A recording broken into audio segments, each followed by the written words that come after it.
क्या आपके दिल में दया है? क्या आपके दिल में दया है? आपने अपनी घृणा को महसूस किया है? आज अपना समाज कहाँ है? महसूस कीजिए साधर्मिक के दर्द को, अपने भीतर के आत्मा को जगाइए। सुमतिनाथ जैन नवयुवक मंडल की प्रस्तुति अदालत, अ रियल टेल ऑफ साधर्मिक। अदालत की कार्रवाई शुरू की जाए। हेलो मिलॉर्ड, आज इस अदालत में एक ऐसा मुकदमा आया है जहां हमारे साधर्मिक भाई सेठ दौलत चंद, जो समाज के श्रेष्ठी में गिने जाते हैं, उन पर यह मुकदमा लगाया है कि इन्होंने मध्यम वर्गीय लाचार साधर्मिकों की जीवन ही खराब कर रखा है। मैं इस अदालत से यह गुजारिश करना चाहता हूं कि हमारे साधर्मिक भाई को अपना दुख व्यक्त करने के लिए एक छोटा सा मौका प्रदान करें। मिलॉर्ड, इजाजत है। कहां से शुरू करूं जज साहब? कैसे बताऊं हम गरीब परिवारों की वेदना?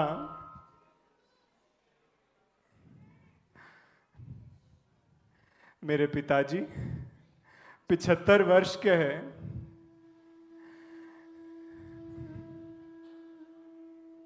पिछले 5 वर्ष से टीबी की पीड़ा सहन कर रहे हैं जज साहब। उनका दर्द देखा नहीं जाता।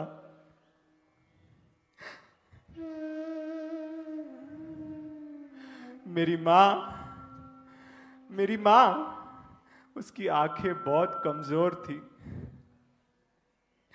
समय पर इलाज नहीं करवा पाया और मेरी माँ ने हमेशा हमेशा के लिए अपनी आंखें खो दी जज साहब।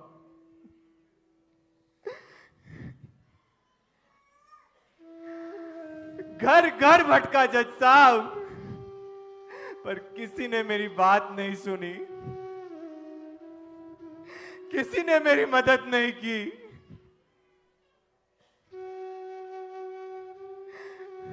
10 बाई 10 की रूम में हम 6 लोगों का परिवार रहता है जज साहब। मेरे वृद्ध माता पिता, मेरी पत्नी और 2 छोटे बच्चे। कैसा मैं अभागा हूं कि इस वृद्ध अवस्था में भी मेरे माता पिता को चाल के वरांडा में सोना पड़ता है रात को जज साहब।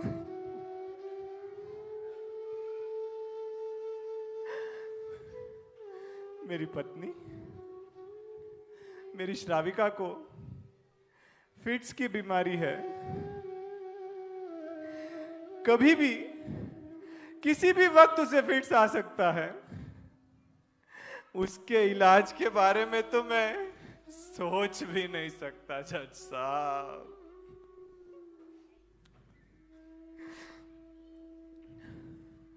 बच्चों को पढ़ाने की खूब इच्छा है, पर स्कूल में पढ़ाने के लिए भी तो फीस तो लगती है जज साहब। धिक्कार है मुझ पर। कहां से लाऊं पैसे? कैसे बनाऊं अपने बेटे को डॉक्टर जज साहब?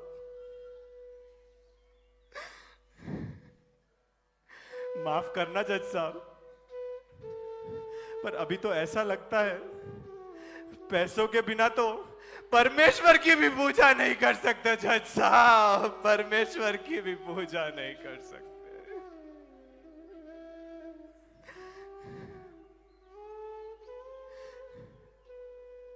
मेरे बच्चे भी जैन समाज के ही वारस हैं, प्रभु महावीर के ही अनुयायी है। आप सब की तरह वो भी कभी कंदमूल नहीं खाते।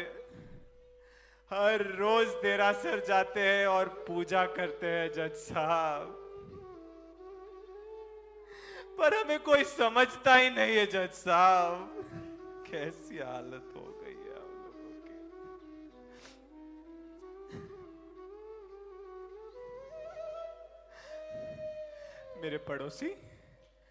मेरे पड़ोसी रामलाल जी,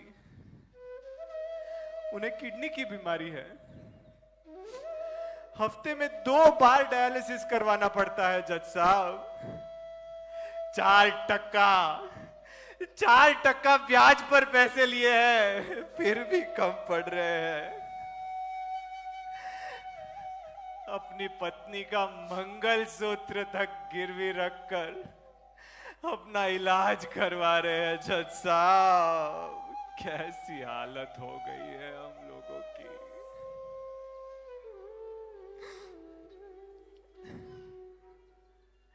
समय पर फीस ना भरने के कारण मेरे बच्चे को 10वीं की एग्जाम में नहीं बैठने दिया जज साहब। अरे कैसा मैं बाप हूं, खड़े खड़े अपने बच्चे का भविष्य तहस नहस कर दिया मैंने जज साहब, तहस नहस कर दिया।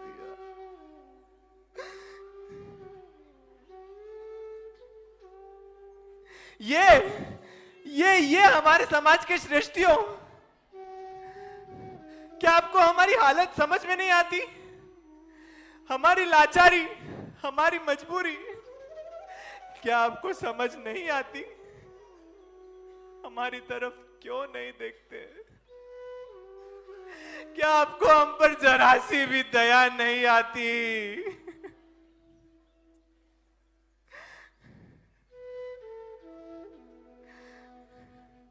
बहुत परेशान हो गए जज साहब। इस महंगाई के जमाने में कैसे अपना जीवन जीना। रोज दुखी होते हैं जज साहब, रोज दुखी होते हैं और पल पल आंखों से बस आंसू टपकते हैं जज साहब, आंसू टपकते हैं।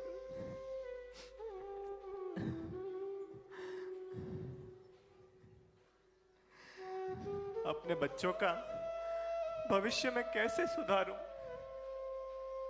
उनके भविष्य के बारे में सोचता हूं ना जज साहब, तो मेरी तो रूह कांप उठती है, मेरा हृदय कांप उठता है जज साहब। अरे कैसा मैं ठल्ला बाप हूं, उनके लिए कुछ नहीं कर सकता जज साहब, कुछ नहीं कर सकता।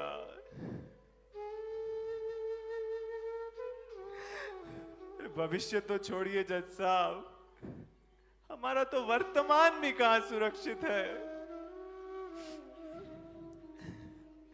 ऐसी जगह पर रहना पड़ता है, ऐसी जगह पर रहना पड़ता है जहां हमेशा डर लगा रहता है जज साहब।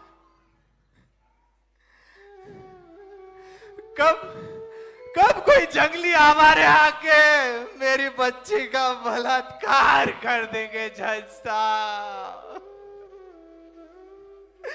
हमेशा मुझे चिंता रहती है, मेरी बच्ची तो ठीक होगी ना, होगी ना जज मिलॉर्ड, ऐसी जगह पर आखिर इनको रहना क्यों पड़ता है?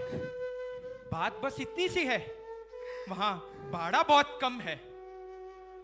यह कहानी केवल इनकी नहीं, इनके जैसे हजारों साधर्मिकों की है जो बेबसी और लाचारी भरी जिंदगी जी रहे हैं। मिलॉर्ड, उठो मेरे भाई, ठीक हो जाएगा सब, उठो। क्या ठीक होगा वकील साहब, क्या ठीक होगा? कभी कभी तो सोचता हूं कि मैं मंदिर के बाहर बैठकर भीख मांगता तो अच्छा होता जज साहब। इन सेठ लोगों का झूठा खाना तो मिल जाता। झूठी मेरे बच्चे भूखे तो नहीं मरते जज साहब, भूखे तो नहीं मरते।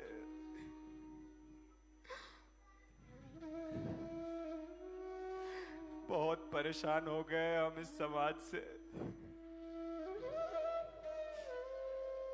अभी और दुख सहन करने की ताकत नहीं है जज साहब, ताकत नहीं है। मर जाएंगे हम, टूट जाएंगे। कैसी हालत है हम लोगों की। कभी तो मैं ये सोचता हूं जज साहब कि हमारी हालत तो इन सेठ लोगों के घर पे काम करने वाले नौकरों से भी गई गुजरी है जज साहब। वो हमसे तो अच्छी जिंदगी जी लेते हैं। 2 वक्त की रोटी तो नसीब हो जाती है और सर पे छत भी मिल जाती है जज साहब, छत भी मिल जाती है।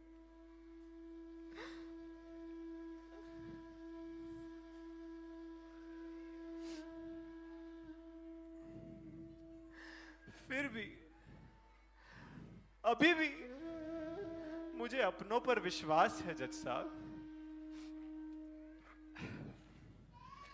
मुझे इस समाज पर विश्वास है जज साहब। कोई तो थामेगा मेरा हाथ, कोई तो देगा मुझे साथ, कोई तो देगा मुझे साथ, देगा ना जज साहब। देख रहे हो सेठ दौलतचंद अपने साधर्मी की परिस्थिति। अरे ना तो ये मांग सकते हैं ना ये मर सकते हैं। आखिर अपना दुख सुनाए भी तो किसे सुनाए? कौन थामेगा इनका हाथ? कौन देगा इनको साथ? बताओ, कौन देगा इनको साथ? क्या कभी एक विधवा को विलाप करते देखा है? बताओ, कभी देखा है? नहीं। आधी रात को एक मजबूर पिता को अपनी किस्मत को कोसते देखा है? नहीं। बताओ ना, कभी देखा है? अरे कभी अपनी बच्चों को भूखा सोते नहीं देख सकती ऐसी माता की ममता को कभी महसूस किया है? नहीं, नहीं, नहीं। घर से निकाले गए वृद्ध माँ बाप को धर धर की ठोकरें खाने पड़ती है। ऐसे माता पिताओं की वेदना को कभी समझी है? अपने ही नन्हे मुन्ने बच्चों को आंखों का तारा समझने वाले वह माँ बाप महंगाई के कारण अपने ही बच्चों को बोझ समझ रहे हैं। इनकी वेदना को कब समझोगे तुम? कब समझोगे? महंगाई के इस दौर में भी ऐशो आराम की जिंदगी जीते हो, सुख सुविधाओं में हमेशा लीन रहते हो। कभी सोचा है कि हमारे साधर्मिक कितना घुट घुट कर जीते होंगे? कभी तो सोच लिया होता सेठ, कभी तो सोच लिया होता। मिलॉर्ड, ये कुछ पेपर्स हैं। इनमें वो तमाम सबूत है जिससे यह साबित हो जाता है कि सेठ दौलतचंद ने मध्यम वर्गीय और लाचार साधर्मिकों की जीवन ही बदल कर रख दी है। अभी बताता हूं मैं। हाल ही में इन्होंने अपनी बेटी की शादी 5 स्टार रिजॉर्ट में की थी। खाने की 100 आइटमों की ढेर लगा दी। इवेंट मैनेजर पर तो पूछो मत मिलॉर्ड, लाखों करोड़ों का खर्चा कर दिया। तब इनको अपने साधर्मिक की याद नहीं आई। इनके इस दिखावे के चक्कर में दीपचंद जैसे मध्यम वर्गीय परिवारों को भी इसी तरह अपनी बेटी की शादी करनी पड़ी। समाज में कहीं नाक न कट जाए, इस डर से पैसे न होते हुए भी पैसा उधार पर लिया। आज पूरे 5 साल हो रहे हैं, पूरे 5 साल, अभी भी असल का तो नामो निशान नहीं, कर्जे में ब्याज ही चुका रहे हैं। हाल ही में मिले थे मुझे पिछले हफ्ते चौराहे पर, कह रहे थे कर्जा न चुकाने की वजह से आत्महत्या कर लेंगे। मेरी तो रूह ही काम गई मिलाड, रूह ही काम गई। अरे दूसरों की छोड़ो, जब इनके खुद के भतीजे ने इनको कहा कि चाचा मैं अपनी शादी में फिजूल खर्ची नहीं करूंगा, मैं ना तो रिसेप्शन रखूंगा ना संगीत संध्या रखूंगा, मैं तो उन पैसों से एक साधर्मिक परिवार को गोद लूंगा, तब पता है मिलोड इन्होंने क्या किया? इन्होंने उस पर हंसी उड़ाते हुए ताने मारे, कहा दूसरों की शादी में तो बड़े मजे से जाते हो, अपनी बारी आई तो साधर्मिक याद आ गए। ऐसे ऐसे कटु वचन बोलकर साधर्मिक भक्ति में हाथ डाली है मिलोड, साधर्मिक भक्ति में हाथ डाली है। सेठ आप तो करोड़ों में खेलते हो, दिन में लाखों का व्यापार भी करते हो, परंतु आपकी नजरें तो आपकी दुकान के सामने फूलचंद की दुकान पर ही गड़ी रहती है। एक ग्राहक को भी मजाल है उनकी दुकान की सीढ़ी तक चढ़ने दे दिया हो तो, उल्टा उन्हीं के ग्राहक को उन्हीं के खिलाफ भड़काते हो। अरे कम दाम में माल बेचकर उनके सारे ग्राहकों को अपनी ओर घसीट लेते हो। शर्म नहीं आती तुम्हें ऐसा सब करते हुए? थोड़ा तो शर्म कर लेते। मिलॉर्ड मैं तो भूल ही गया, ये दूसरों के क्या होंगे जब ये अपने खुद के सगे बड़े भाई के ना हो सके। अरे सगा बड़ा भाई कितनी मुश्किलों से अपनी जिंदगी काट रहा है, मानते हैं? मानते हैं? हेलो, जो भी बहनें उठकर जा रही है, आपके चाहने वालों की कसम है आपको बैठना पड़ेगा। ऐसा कार्यक्रम जब चलता है आप बीच में से उठ के जाए, शायद ये हमें शोभा नहीं देता है। निवेदन है कृपया विराजे, 15 से 20 मिनट में सुंदर यह कार्यक्रम अपनी गति ले रहा है।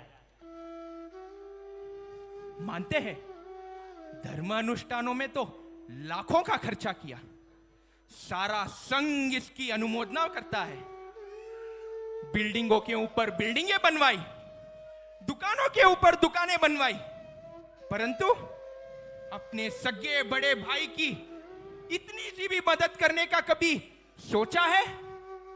अरे वह सगा बड़ा भाई जो पिता तुल्य आपको बचपन से धंधा करना सिखाया, आज उन्हीं के साथ कंपटीशन कर रहे हो? वाह रे वाह, धिक्कार है तुम्हें, धिक्कार है। पता नहीं इस उम्र में भी तुम्हारा तो परिग्रह का मोह ही नहीं छूट रहा। उमा टॉकीज रोड के कपड़े के दुकानदारों की तो तुमने वाट ही लगा दी।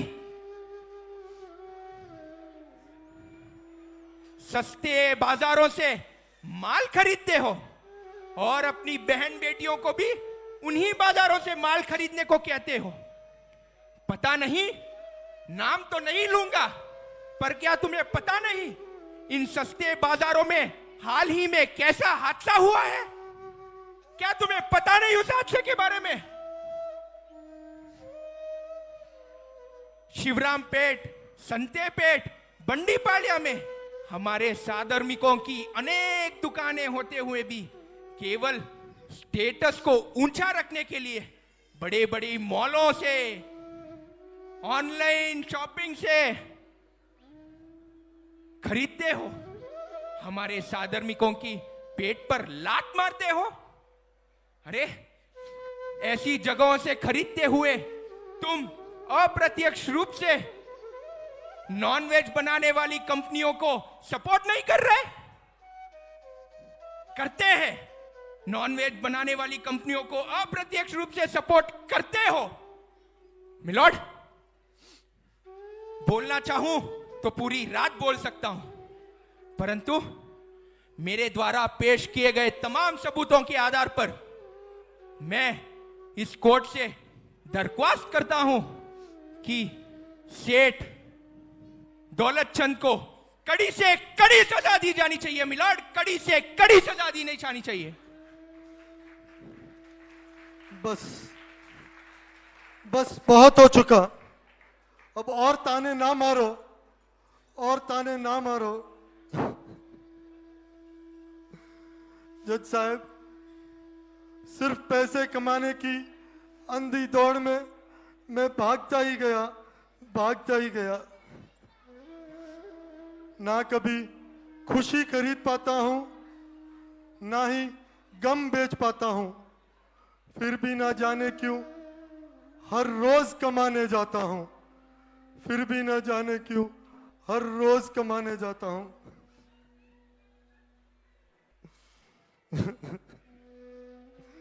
समय इतना खराब आ गया और मुझे पता ही नहीं चला। हर दम अपने सुख में रहने वाला मैंने कभी ये सोचा ही नहीं कि अपने समाज के वो सदस्य, अपने संघ के वो साधर्मिक कैसे जीते होंगे जज साहब, कैसे जीते होंगे। उनके वो मजबूर लाचार माँ बाप कैसे रहते होंगे, ये कभी सोचा ही नहीं।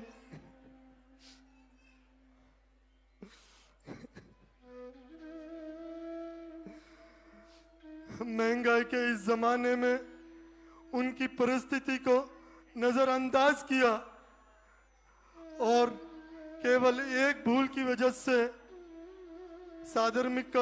संघ के साधर्मिक का नुकसान हो गया। जज साहब, नुकसान हो गया।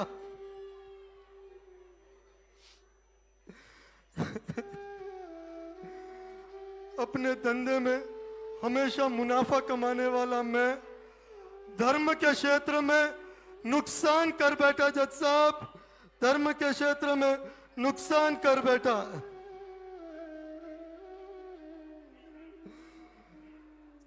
अपने और अपने साधर्मिक के संबंध को कभी मैं समझ ही नहीं पाया, पर आज मैं समझ गया हूं। सच्चा साधर्मिक धर्म संबंध यानी बिना शब्द बोले जिससे बात की जाए, जिससे हिचकिचाए बिना कुछ भी मांगा जाए। धिक्कार है मुझे जज साहब, धिक्कार है मुझे अपने आप पे। जज साहब, मुझे अपने साधर्मिक भाई से बात करने की इजाजत दीजिए, इजाजत दीजिए जज साहब।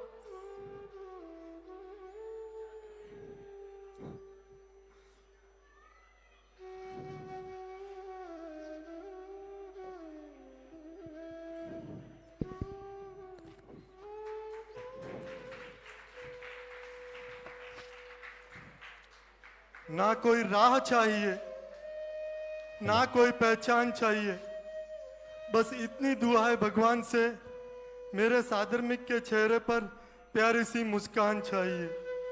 मेरे साधर्मिक के चेहरे पर प्यारी सी मुस्कान चाहिए।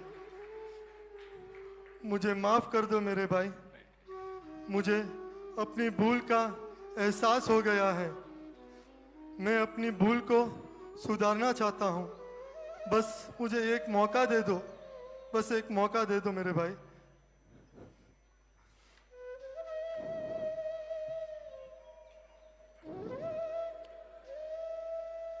जैन समाज के सभी साधर्मिकों का संभालने की जवाबदारी मेरी है। मैं अपने मित्रों से भी अनुमोदना करूंगा कि सभी साधर्मियों को सहायता करने में हमेशा आगे रहे। मैं जैन समाज के श्रेष्ठियों से विनती करता हूँ कि साधर्मिक धर्म हमेशा करने में आगे रहे। जितना लाभ ले सको ले लो, मेरे साधर्मिक भाइयों को बचा लो, मेरे साधर्मिक भाइयों को बचा लो। मिलॉर्ड,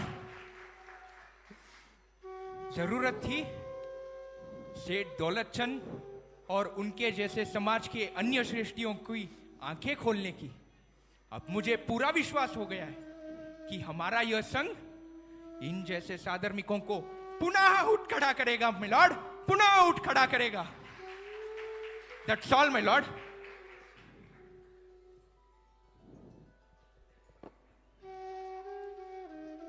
आज इस अदालत में एक ऐसा मुकदमा आया है जिसमें जैन समाज के वह मजबूर, लाचार और बेबस साधर्मिक परिवारों की पेशगी हुई।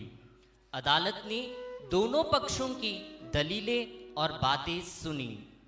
जैन समाज के सेठ दौलतचंद जैसे न जाने और कितने महानुभाव है जिन्होंने अपनी लापरवाही से जैन समाज को नुकसान पहुंचाया है।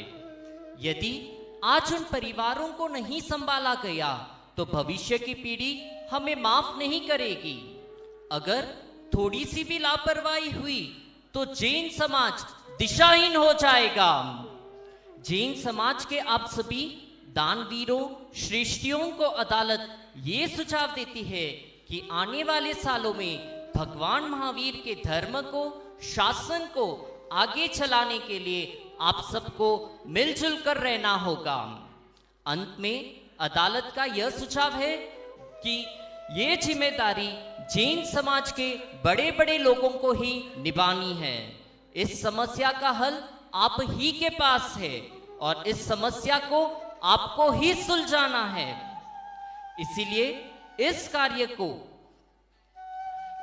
के लिए एक जो संस्था यानी श्री सुमतिनाथ जैन नवयुवक मंडल साधर्मिक भक्ति के लिए जो कार्य करती है, इस संस्था को तन मन धन से आप सपोर्ट कीजिए।